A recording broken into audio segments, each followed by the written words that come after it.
Berthe. Est-ce que vous pouvez vous présenter? Eh bien, je suis né à Sébaza le 20 novembre 1925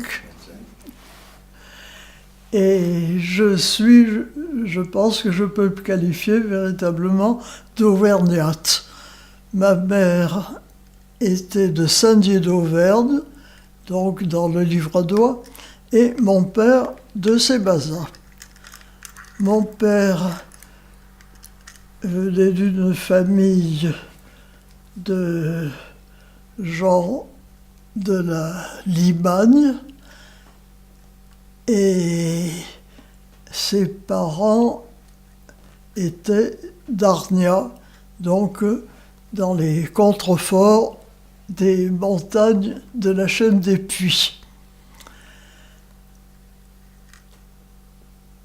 Moi, je n'ai pas été élevé, mes jeunes années ne se sont pas passées à Sébaza parce que mon père, qui avait une maladie de cœur et le savait depuis longtemps, mais ça n'avait pas découragé ma mère, mon père est mort subitement 8 jours avant ma naissance.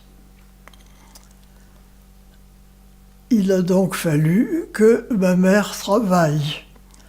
Or, ma mère n'avait pas été élevée comme quelqu'un qui devait travailler. Les jeunes filles de l'époque apprenaient surtout à coudre. C'est ce qu'avait fait ma mère en allant passer quelque temps dans une institution religieuse, la Providence, à Billon.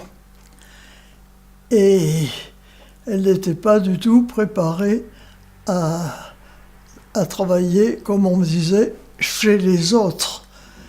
D'ailleurs, travailler chez les autres, ça aurait indigné sa grand-mère.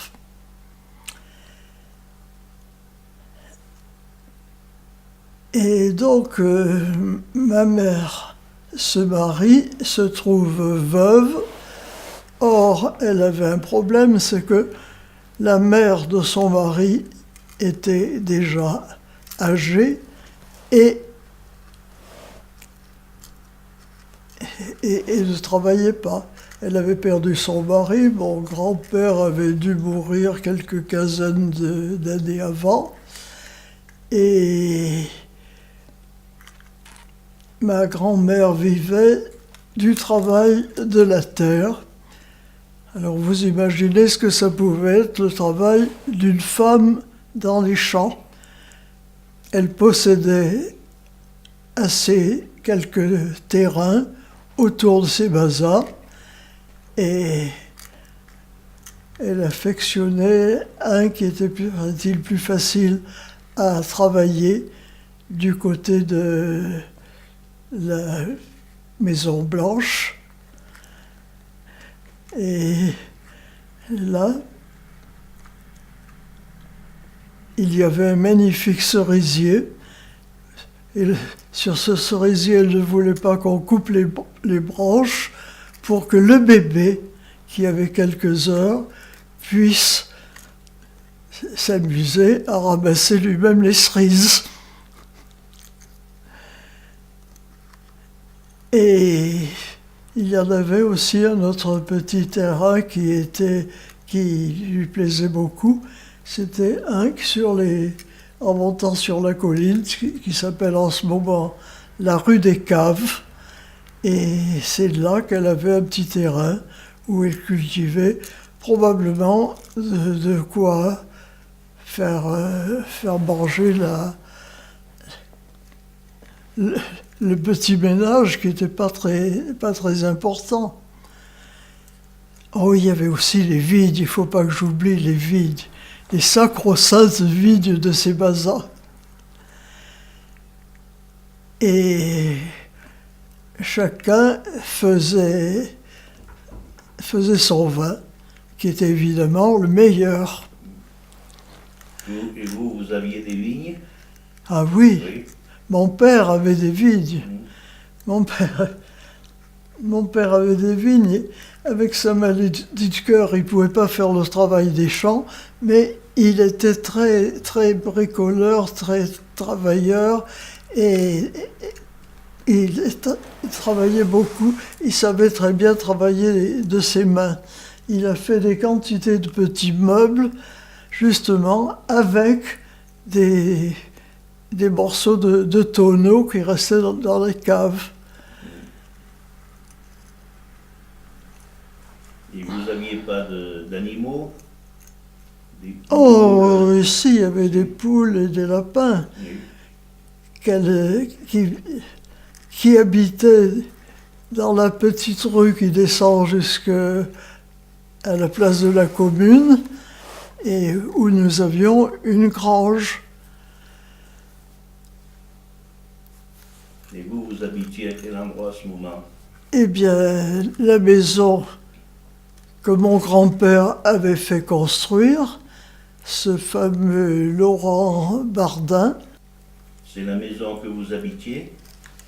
Non, mais j'habitais la maison qu'il avait fait construire et pour laquelle ma grand-mère avait, suivant l'expression, tapé la première pierre. Et ma grand-mère était née en 1867. Oui. On est en plein dans la guerre de 70. Oui.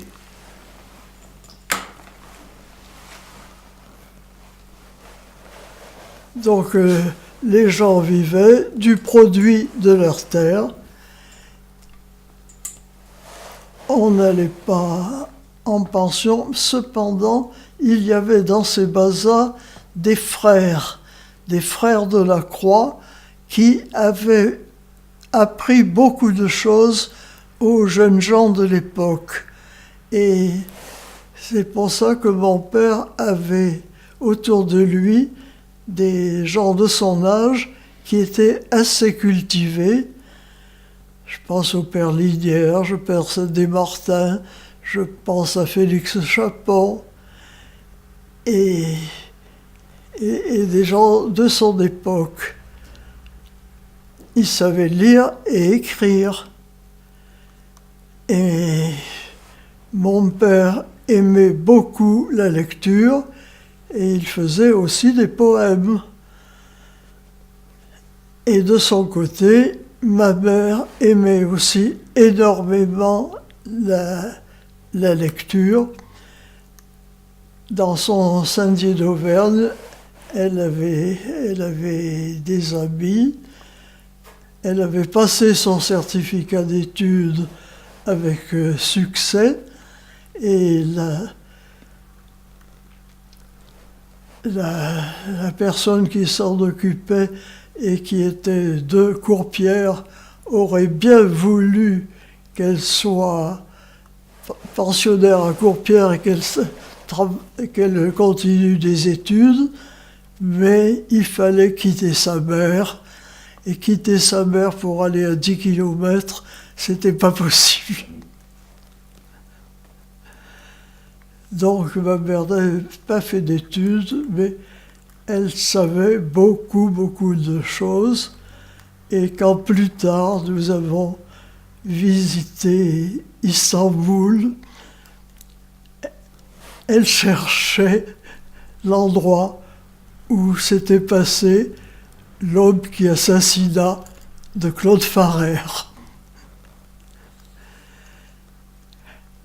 Et elle avait des réminiscences de beaucoup de ses lectures. Parce que plus tard, nous avons visité Istanbul, où nous étions allés en indépendante et avec une de chevaux. Mais ça, c'était beaucoup plus loin. Vous avez été à l'école à ces bazars? Non. Non. Ou alors quelques jours quand on voulait se débarrasser de moi. Et que j'étais bébé. Puisqu'il a fallu que ma mère prenne des dispositions, il a fallu qu'elle cherche du travail. Et chercher du travail en 25-26, c'était pas plus facile qu'à l'époque actuelle.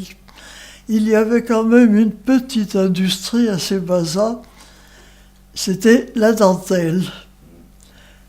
Alors c'était des jeunes intelligents et travailleurs, les Bonnets, comme leur nom l'indiquerait, qui venaient du Tarn et qui avaient installé sur ce qui est maintenant la place de la Commune une petite maison, cabane, enfin un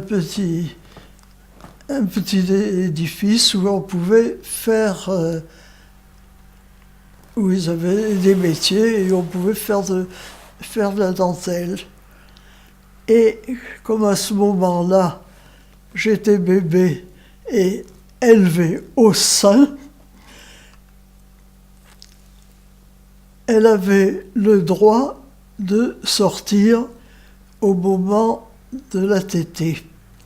Et ma grand-mère, sa mère, ma grand-mère maternelle, qui n'avait pas voulu laisser sa fille dans cette détresse, avait le droit d'emmener le bébé que j'étais jusque devant la porte où ma mère descendait et m'alimentait en se promenant dans le petit chemin qui est maintenant je ne sais plus comment il s'appelle, le chemin des caves peut-être, quand on a traversé le Béda et qu'on prend la route qui grimpe sur les collines. Alors c'était là que je prenais mes premiers repas. Et puis ma mère avait travaillé à la Banque de France qui se construisait à Vic-le-Comte, à Longues, très exactement. On en parle beaucoup en ce moment puisque c'est une nouvelle jeunesse pour cette papeterie de Vic-le-Comte. Et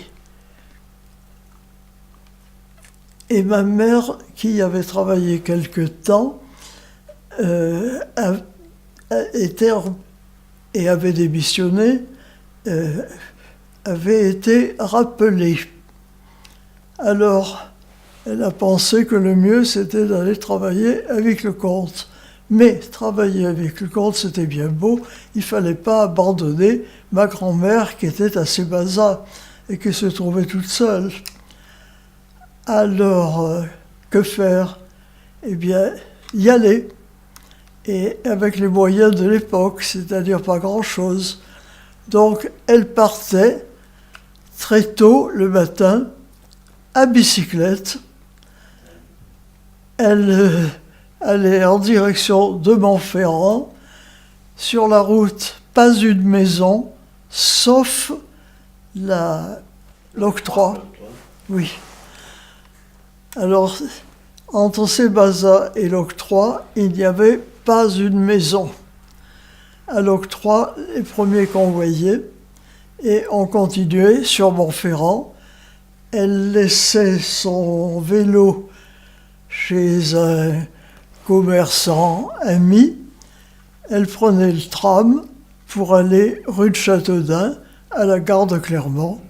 Et elle finissait par arriver à Vic-le-Comte, où elle travaillait. Il fallait bien une bonne heure, là, de trajet.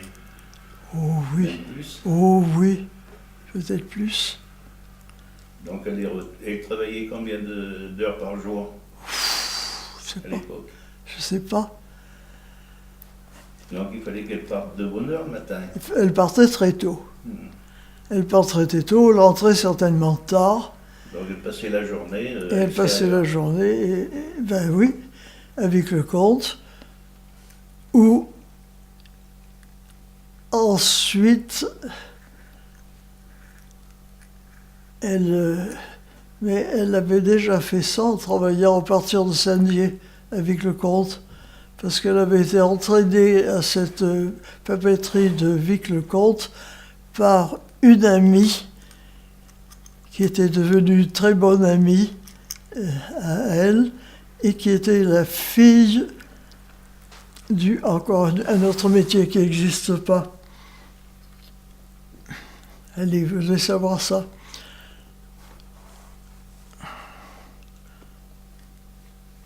Juge de paix.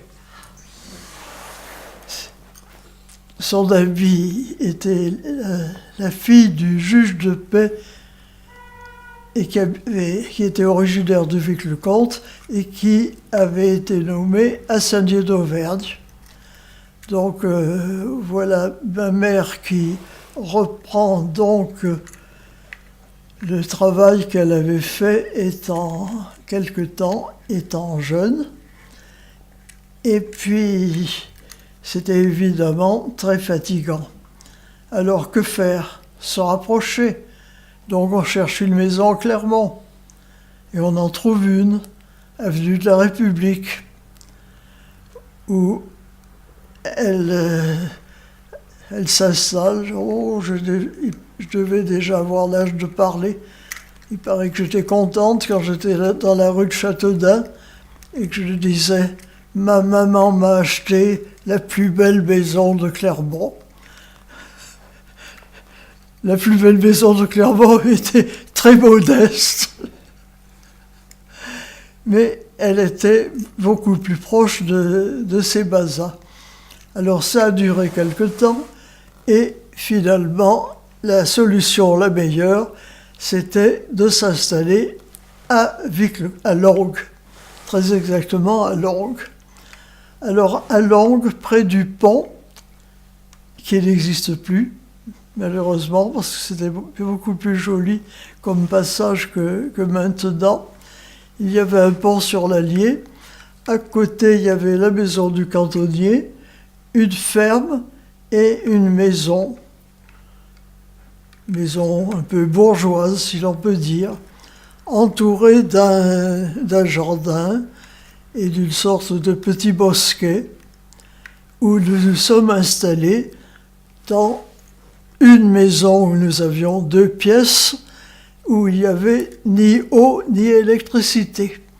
Quand on est arrivé, on nous a mis l'électricité. C'était déjà pas mal. C'était en quelle année?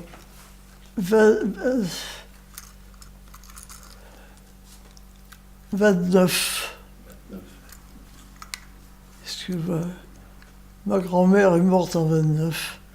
Donc c'était un petit peu avant.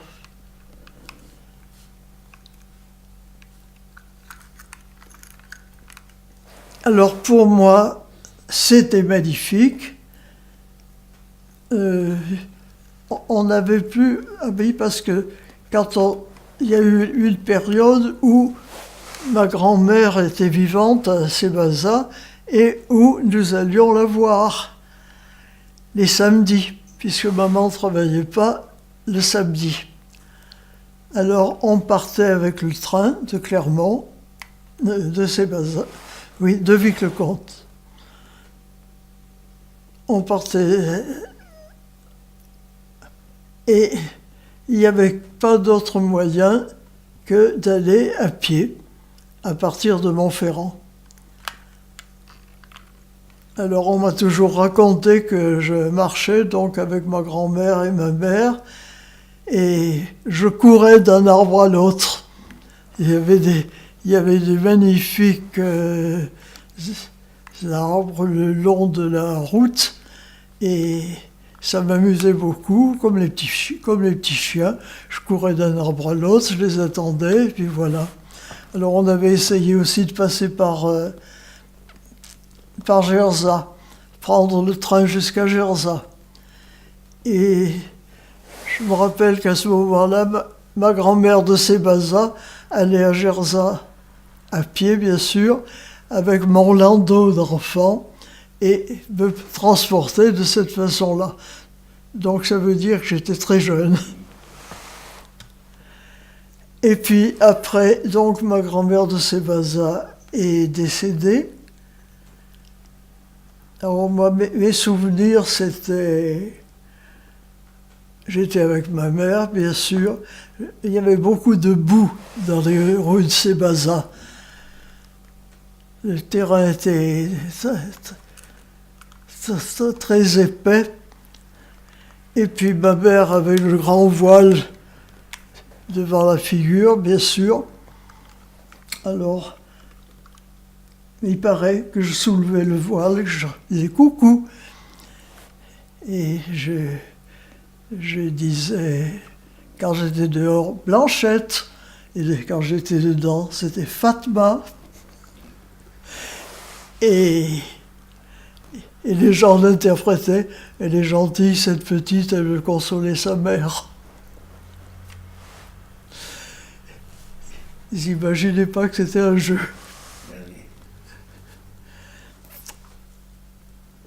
Alors après ça, donc nous sommes maintenant à louer la maison.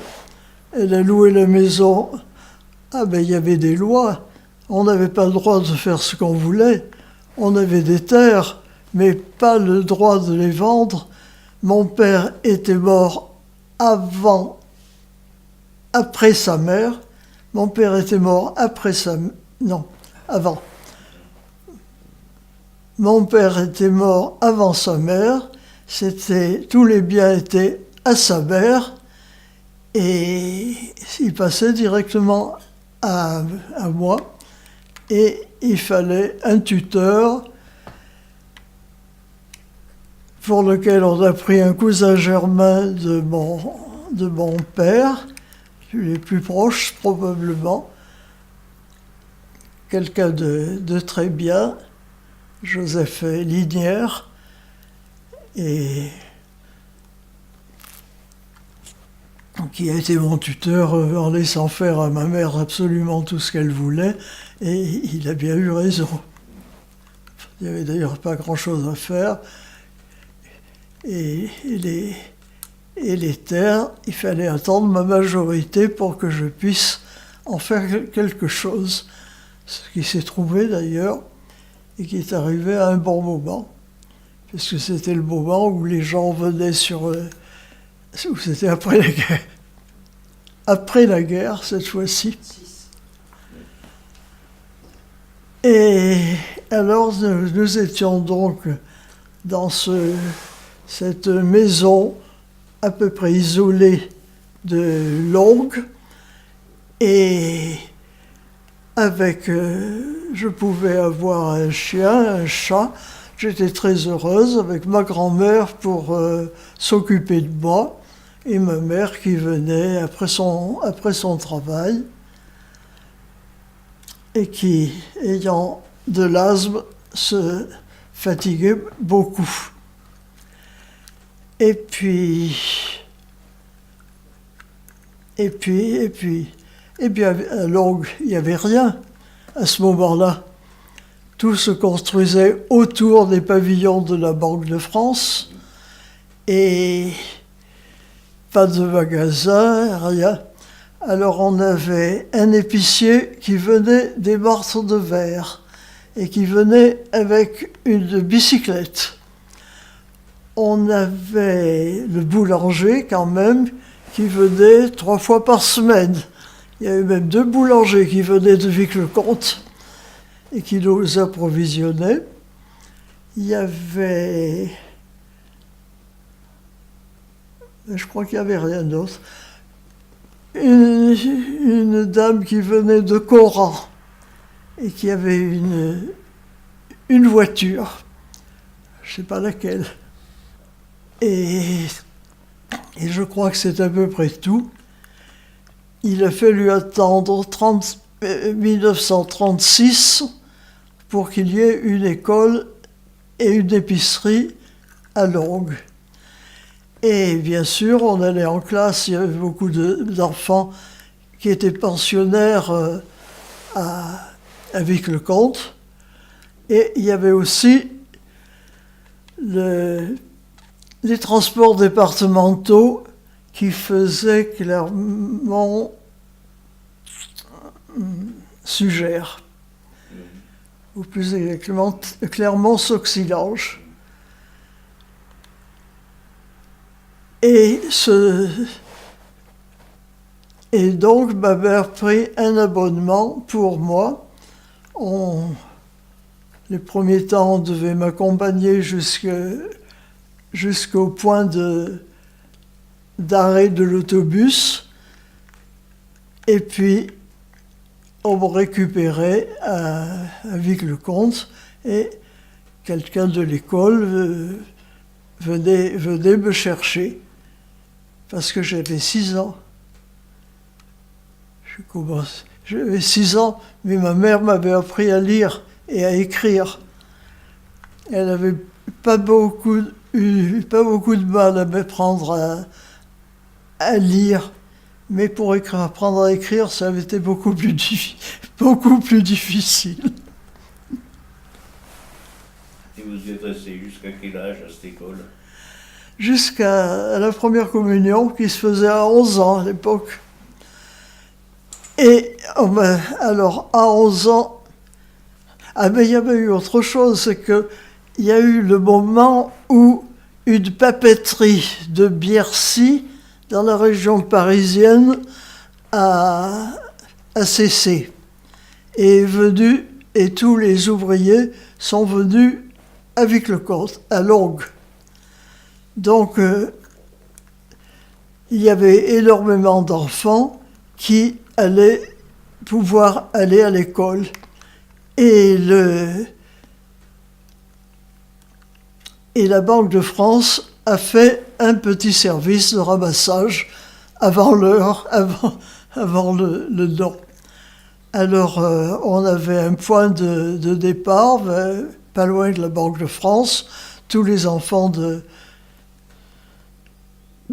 Longues, dont les parents travaillaient à la Banque de France, avaient droit à ce transport.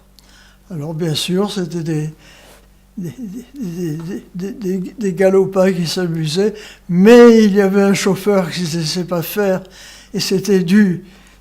Si tu es pas sage, je le dirai à ton père. Ça suffisait. Et il y avait même 2 voyages. Il montait avec les plus âgés, et puis il revenait chercher les plus jeunes. Et pour le soir, c'était le contraire. Il partait avec les plus jeunes, et après, il remontait pour chercher les plus âgés. Et ça s'est passé comme ça jusqu'à ma première communion, jusqu'à mes 11 ans. Après quoi, ma mère m'a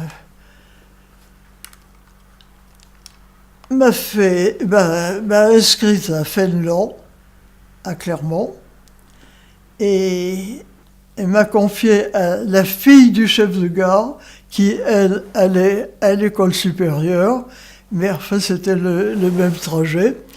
On retrouvait au Martre la fille du chef de gare, qui allait aussi à la même école. Un peu plus tard, ça a été le fils du chef de gare. C'était les fils de chef de gare qui prenaient le train et qui voyageaient en seconde. Donc, je voyageais aussi en seconde, et là aussi, on s'amusait beaucoup dans le train. C'était très gai. Et après, ça a été la guerre. Et la guerre a fait la raréfaction des trains. Donc ce train qui autrefois normalement partait à 7 heures, s'il est devenu le train ouvrier qui partait à 6. Donc à partir de la guerre, il a fallu que je parte, enfin moi et les autres, il a fallu que nous partions de Vic-le-Comte, de la gare de Vic, en étant à 6 heures du matin sur le quai de la gare. Mais quand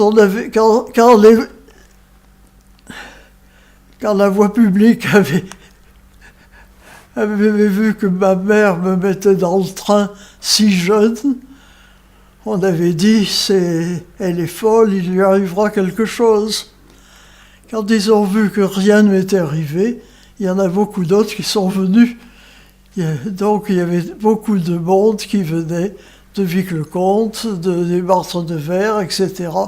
C'était le train qui ramassait les gosses sur les quais de la gare. Et ça commençait déjà à changer. Alors c'était la guerre. C'était les réfugiés. On a vu débarquer tous les réfugiés qui venaient. Et on leur aidait à porter... On avait du temps, on était là de bonne heure. Et l'école n'était pas ouverte à ce moment-là. Alors, on leur aidait à porter leurs valises. C'était une façon de se distraire.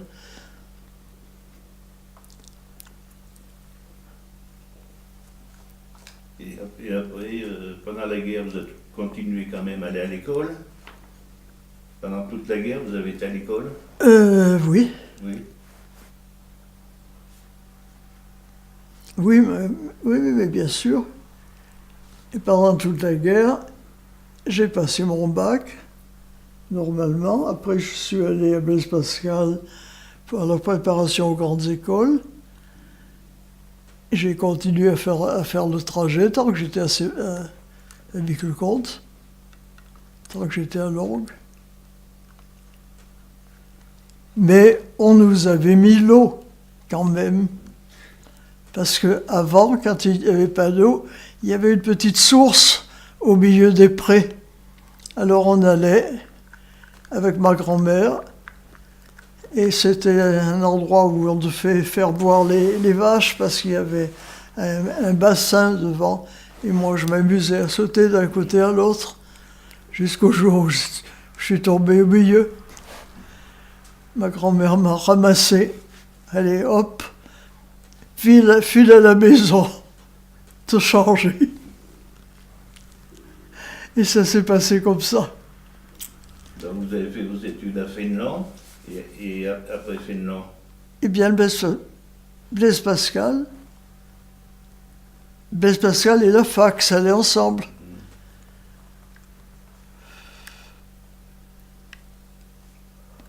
Et là, vous avez passé votre diplôme d'institutrice? J'ai passé ma licence de lettres.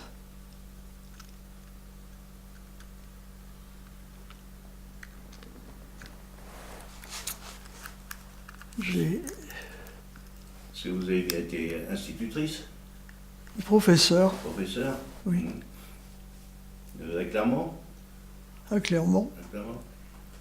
Donc vous n'avez jamais été à l'école à Sébaza? Non.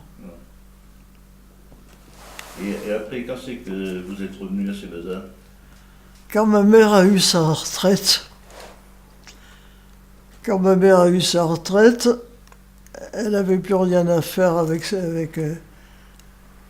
Vic-le-Comte. Par contre, on avait notre maison à Sébaza. Par chance, les locataires partaient à ce moment-là. Donc nous sommes revenus à Sébaza. Et ça devait être en 1947. Ah, mais j'avais déjà travaillé parce que j'avais eu ma licence S-Lettres, j'ai demandé un poste dans l'enseignement. Alors il y a une année où j'étais encore à Longues et où j'ai enseigné dans l'éducation nationale.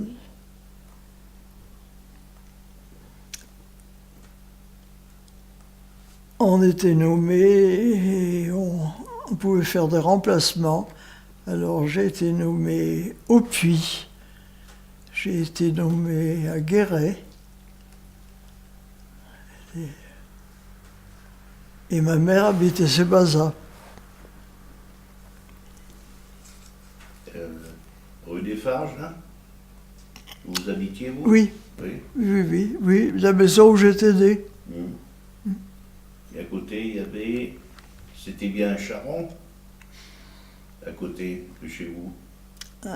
Pas juste à côté, à une maison près. Ouais. Jean-Marie Pateau. Jean-Marie Pateau, oui. Qui était adjoint. Oui. À côté, c'était les Rougerons.